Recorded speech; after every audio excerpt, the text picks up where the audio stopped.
तो बड़ा महत्वपूर्ण रसोद्घाटन कर रहे अब देश आएंगे कि कमलनाथ जी के न चाहते हुए भी आपका टिकट कट गया।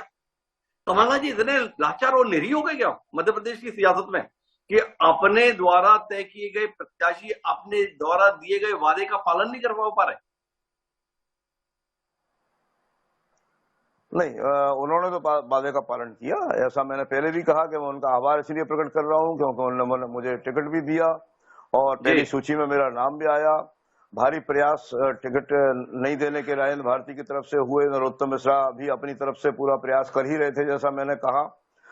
दूसरी सूची आ रही थी तो ये 15 और 18 तारीख के बीच में 3-4 दिन का जो गैप रहा, उस गैप में राजेंद्र भारती जी ने ऐसा जो किया डेवलपमेंट, उनके लोगों ने यहाँ पर दतिया में, जिसमें कुछ भाजपा के नरोत्तम मिश्रा के लोग भी शामिल हो गए, क्योंकि राजेंद्र भारती के पास इतनी बड़ी टीम नहीं है कि वो गांव-गांव में ऐसा कर लें।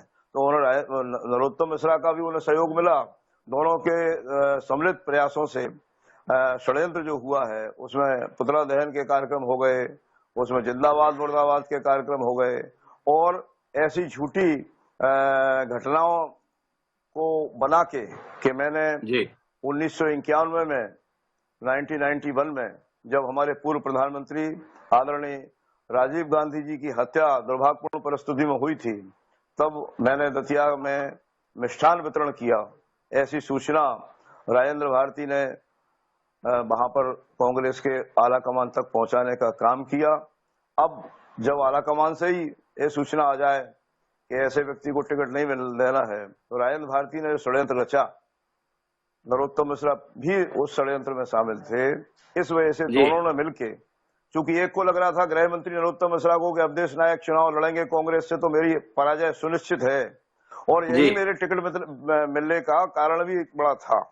और कांग्रेस के नेतृत्व ने मुझसे इसीलिए संपर्क भी किया था कि आप आइए और भाजपा छोड़ के कांग्रेस में शामिल होइए, क्योंकि जो सर्वे हुआ है वो सारे जितने भी सर्वे हुए हैं उनमें आपका नाम प्रमुखता से आ रहा है। AICC का सर्वे भी हुआ है, उसमें आपका नाम प्रमुखता से आ रहा है। अकेला मुझसे कमलनाथ जी ने नहीं कहा, यह तो मुझसे दिग्विजय सिंह जी ने भी कहा कि आपका नाम सर्वे में प्राथमिकता के साथ है, प्रमुखता के साथ है, आप आइए ज्वाइन करिए। और मैंने दोनों की सहमति से ही ज्वाइन किया। तो जब सर्वे में मेरा नाम था तो इस वजह से नरोत्तम मिश्रा घबरा रहे थे, तो उनने अपनी चाल धीरे धीरे चलना प्रारंभ की। और राजेंद्र भारती को ये लगा कि मुझे टिकट नहीं मिल रहा है, तो राजेंद्र भारती ने बहुत सारे अन्य जो दल हैं, सपा, बसपा, आम आदमी पार्टी, उनमें भी प्रयास किया, लेकिन वहां उन्हें सफलता मिल नहीं पाई, अथवा उस सफलता मिलने के पहले उन्हें नरोत्तम मिश्रा के षड्यंत्र की जानकारी हो गई और उन्होंने ऐसा एक झूठा, तथ्यहीन, बेबुनियाद आरोप लगाया। और उस आरोप के कारण मुझे लगता है कि यह सब हुआ। तो उस वजह से हमारे जो नेता थे वो भी कहीं ना कहीं उतने अपने आप को सक्षम नहीं पा पाए टिकट बचाने में जितना कि उन्हें होना चाहिए था।